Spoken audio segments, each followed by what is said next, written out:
This channel does not promote any violent, harmful, or illegal activities. All content provided by this channel is meant for an educational purpose only.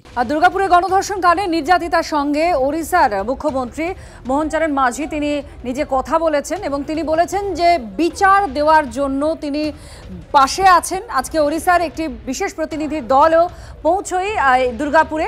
আর তার সঙ্গে সঙ্গে খুব গুরুত্বপূর্ণ যেটা বিষয়, মুখ্যমন্ত্রী অর্থাৎ ওড়িশার মুখ্যমন্ত্রী মোহন চরণ মাঝি তিনি বলছেন যে সব রকমভাবে চাপ দেওয়া হবে যাতে বিচার পান নির্যাতিতা। আমাদের সঙ্গে রয়েছেন জয়ন্ত, আমাদের প্রতিনিধি আরো জানাচ্ছেন। জয়ন্ত, আমরা একটু জানতে চাইবো যে ওড়িশা থেকে যে প্রতিনিধি দল, সেই দল ঠিক কোথায় কোথায় গেল, কাদের সঙ্গে কথা বললেন, কি জানা যাচ্ছে, কি তথ্য সামনে এসেছে?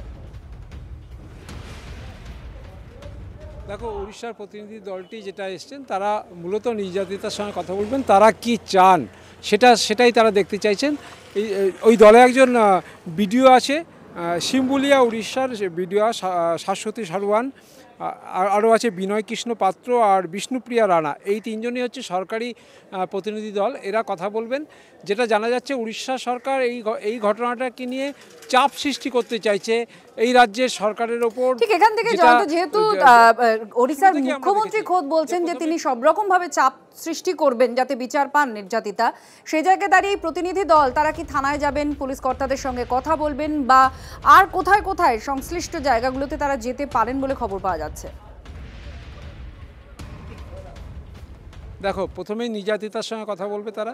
নির্যাতিতার সঙ্গে কথা বলার পর হাসপাতাল কর্তৃপক্ষ এবং চিকিৎসকদের সঙ্গে কথা বলবে, তাদের কাছ থেকে ঘটনার বিবরণ নেবে। এরপরে যেটা আমরা জানতে পেরেছি যে এ রাজ্যের যারা এই শুধু পুলিশ নয়, এই রাজ্য সরকারের প্রতিনিধি যদি কেউ থাকে যে কথা বলতে আগ্রহী হয়, তারা চাইছে যে রাজ্য সরকারের প্রতিনিধি কেউ যদি থাকে এই ঘটনা নিয়ে গিয়ে তাদেরকে ব্রিফিং করতে পারবে, তার সঙ্গে কথা বলতে চাইছেন। কেন পুলিশের সহযোগিতা, উড়িষ্যার থেকে কোনো প্রতিনিধি দল এসে পুলিশের সহযোগিতা পাচ্ছে না বলে অভিযোগ। গতকালই আমরা দেখেছি যে উড়িষ্যার যে মহিলা কমিশন তার যে চেয়ারপারসন তিনি এসছেন, তিনি একই কথা বলেছেন যে আমরা কোনো সহযোগিতা পাচ্ছি না। গতকাল আমরা দেখেছি যে তাদেরকে প্রায় আধ ঘন্টা গেটে মানে যে জয়ন্ত আমাদের প্রতিনিধি জানাচ্ছিলেন যে অভিযোগ করা হচ্ছে যে সহযোগিতা পাচ্ছেন না। এবার আপনাদের জানাবো যেটা ওড়িশার মুখ্যমন্ত্রী মোহন চরণ মাঝি তিনি নিজে ফোনে কথা বলেছেন নির্যাতিতার মায়ের সঙ্গে, আর তিনি বলেছেন যে সব রকম ভাবে তাদের পাশে আছেন, পড়াশোনার বিষয় নিয়েও তিনি পাশে থাকবেন এবং যেটা খুব গুরুত্বপূর্ণ যে সব রকম ভাবে চাপ সৃষ্টি করবেন বিচার পাওয়ার জন্য। শুনুন। ঠিক লাগুছে। হ্যাঁ, এবে কেমতি দেহ আছে তোমার?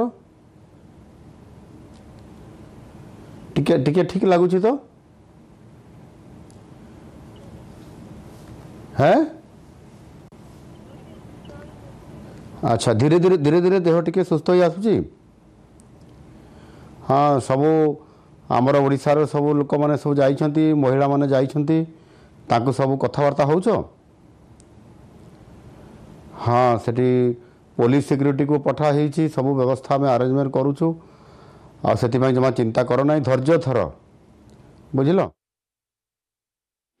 চাপ সৃষ্টি করার কথাটা উনি ফোন করতেই পারতেন, সেটা স্বাভাবিক, কিন্তু এই যে চাপ সৃষ্টি করার কথাটা, এটা রাজনৈতিক একটা অ্যাঙ্গেল আছে বলেই মনে হচ্ছে। তার নিজের রাজ্যটা আগে সামলান, আমাদের রাজ্যে আইন শৃঙ্খলা আছে এবং যা শাস্তি হওয়া দোষীদের তাই শাস্তি হবে, এখানে রাজনীতি করার প্রয়োজন।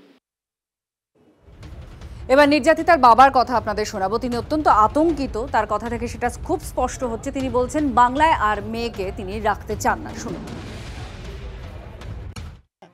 তো আমি চাইছি সবাই অ্যারেস্টেও দৃষ্টান্তমূলক কার্য অনুষ্ঠান সরকার নিন, ওকে শাস্তি দিন। কারণ একে যদি শাস্তি না দেবে ফিউচারও আমার মেয়ে মতন আরও 100 জন মেয়ে এখানে সাফার হবে।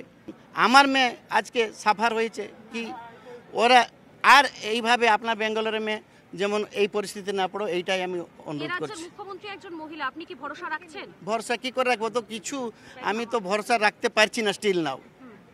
দেখা যাক, প্রশাসন থেকে তো আমাকে কেউ আছে, আমি দেখো আমার বেঙ্গল থেকে এসপি ডিএসপি সবাই ফোন করছে, এই করছে, কিন্তু এখান তো কেউ আমার কাছে আসেনি।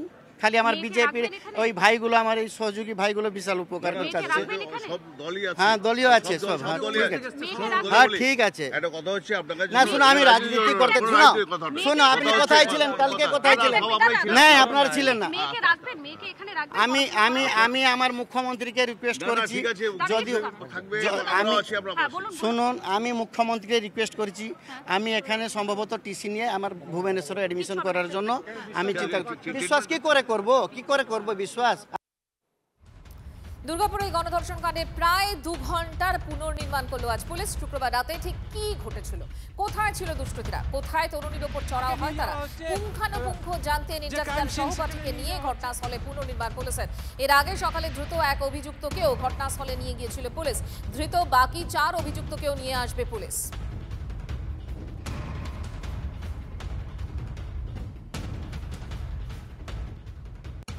এদিকে দুর্গাপুরের ডাক্তারি ছাত্রীকে গণধর্ষণের অভিযোগে ধৃত রিয়াজ উদ্দিন আর নাসির উদ্দিনের বাড়িতেও তল্লাশি। ধৃতদের বাড়ি থেকেও সূত্রের খোঁজে পুলিশ। বাজেয়াপ্ত ঘটনার দিন ধৃতদের পরনে থাকা পোশাক।